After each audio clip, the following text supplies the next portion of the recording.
समझ नहीं आती भगवान क्या चाहता है हमसे। क्या चाहते हो भाई? हमें मतलब एक एक करके लेने का क्या सेंस चलता है? हमको सबको साथ में ले लो, एक साथ ले जाओ ना।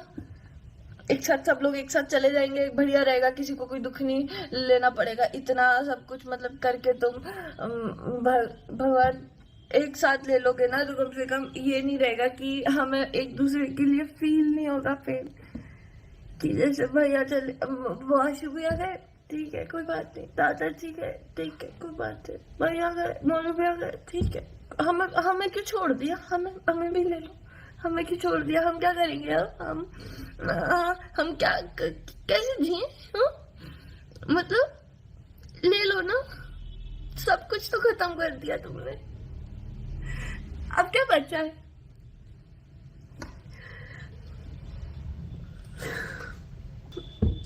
पता है लास्ट डे था ना, उस दिन इतना गंदा सा मौसम हो रहा था। मतलब घर में तो नॉर्मल से ही चल रहा था चीजें, पर बहुत गंदा सा मौसम हो रहा था। इतना काले बादल हो रखे थे पूरे में, बारिश आ रही, गंदा आंधी वगैरह सब हो रहा।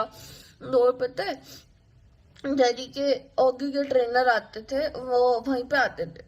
वो आए थे, वो गए थे 7 बजे चले गए थे वो वापस। तो फिर भैया जा रहे थे, घर से जा रहे थे भैया घूमने। थोड़ा सा उनको मतलब होता है घर वहां पे किसी की गांव में कुछ शादी वगैरह भी, तो उसमें गए थे बैठने के लिए कि मम्मी दोस्तों ने बुलाया, मैं जा रहा हूँ वहां पे। वहां पे गए थे वो, और जैसे वो गए ना घर से, तब भी वहां पे तार टूट गए थे पूरी तरह से। तो मैं कॉल करके बोलती हूँ उनको, मेरे पास कॉल रिकॉर्डिंग भी है उनकी। मैं बोलती हूँ कॉल करके कि भैया देख के आना, वहां पे तार टूट गए, ठीक है? अच्छे वहां पे दूसरे रास्ते से आना, वहां पे कुछ वरना आपको तो कुछ आपको लगभग ना जाए, क्योंकि वहां पानी भी हो रखा है, बारिश भी हो रही है, तो फिर आप देख के आना। हाँ मम्मी बताओ। लाइट चली गई, मेरा तार टूट गया ना। हाँ तो ने का आराम से लेटना अभी। अब मैं तो इधर हूँ, चाचा जी के हैं। कौन चाचा जी के यहाँ है? अरे जो शादी है ना, वहाँ बाहर बैठे हैं सब। तो इधर है कि आना तो। हाँ मैं तो उधर से ही आऊंगा, पीछे से मेरे सामने ही टूटे थे। हाँ पीछे से ही आऊंगा मैं तो घूम के। ध्यान से बेटा देख। हाँ बिल्कुल बिल्कुल। ठीक ठीक है। वहां पे ऑगी पीछे पीछे भाग जाता है। ऑगी पता नहीं, गेट वैसे हमेशा बंद रखते थे हम नीचे का, भैया खोल गए होंगे, तो ऑगी भी भाग जाता है पीछे भैया के, कि भैया को रोकने। पता नहीं क्या ही हो रहा था उस दिन, पर जो भी हो रहा था ना, बहुत अजीब हो रहा था, बहुत अजीब सच में। हाँ हम 2-3 बार कॉल करते हैं, मतलब ज्यादा टाइम नहीं, आधे घंटे में पूरी लाइफ बदल गई। मेरे पास उनकी हर एक कॉल रिकॉर्डिंग रखी है। मैं मम्मी फिर मम्मी बोलती है फोन की, मैं बात करा ना उससे, वो कहाँ है, ऐसे बारिश हो रही है, गंदा सा मौसम हो रहा है, उसमें कहाँ घूम रहा है तू, अब घर वापस आ। मम्मी उसको भैया कहते थोड़ी देर में आ रहा हूँ।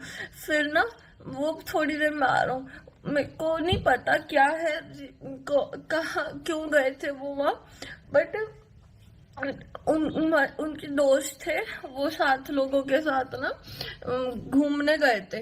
वहां पे ना हमारे गांव के साइड में नहर चलती है, तो उसको हम बम्बा कहते हैं, नहर नहीं बम्बा है। वहां पे गए थे, वहां पे उनके दोस्तों के साथ पानी टिक्की खाने, ठीक है?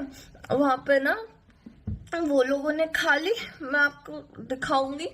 उन्होंने खा ली, उसके बाद ना वो आगे चले, आगे चल गए। मैं आपको रिकॉर्डिंग दिखाऊंगी। हमको फोन, पापा को फोन करके बताते हैं, पापा फोन करके बोलते हैं कि मोनू कहाँ है। मैं कहती हूँ हम लोग घर ऊपर ही थे कमरे में। मैं कहता हूँ मम्मी से, मोनू भैया, पापा से कि मोनू भैया तो वो भैया के यहाँ गए, घूमने गए थोड़ी देर। उन्होंने कहा है घूमने गए? उन्होंने मेरे को कुछ नहीं बोला, फोन कट कर दिया। फिर नीचे से आवाज आती है, साइड वाले अंकल पूछते हैं कि मोनू का है। मैं कहती हूँ मोनू भैया तो वहां गए घूमने के लिए थोड़ी देर।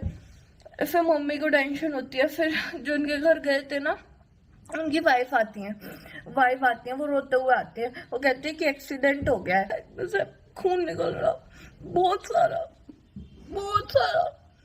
पता है भाई, फिर पापा का कॉल आता है, मम्मी से बात कराती हूँ, मम्मी को पापा बताते कि किसी का नहीं हुआ, मोनू का हो गया है। मम्मी जाती है, मेरे को लगता है कि पापा ने गलत सुन लिया, मम्मी ना चली जाती कार में। घर पे मैं होगी और जहरी थे, मैंने उनको ऊपर बंद कर दिया कि वो बाहर कहीं चले ना जाए ऊपर। तो मैं नीचे बैठी थी गेट पे, और एक अम्मा थी मेरे साथ, उनका भी बेटा आता है, वो भी बताता है कि वो कहते हैं कहीं नहीं, हॉस्पिटल में एडमिट है।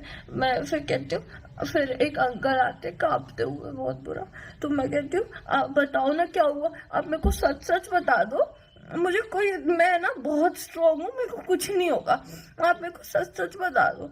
वो भी मेरे को कहते कि कुछ नहीं हुआ, भैया के नहीं लगी, वो जो दूसरे भैया है मोनू भैया के थोड़ी सी छिल गया है, बस हाथ और पैर में लगी है और कहीं नहीं लगी। मैंने कि ठीक है, कोई बात नहीं, हो जाएंगे सही, टेंशन मत लो। मैंने वहां समझाया कि नहीं कुछ नहीं हुआ, कुछ सही हो जाएंगे, टेंशन नहीं लो।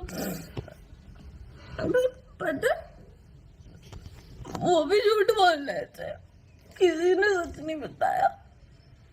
मम्मी वहां से रोती हुई आई थी, मैं उनको देख के मैं डर गई कि क्या हुआ। मेरे को तभी कोई कुछ नहीं बोला, जब भैया को बाहर निकाला ना, तो मैं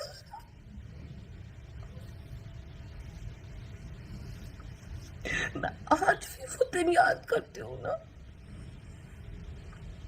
मुझसे कंट्रोल नहीं होता।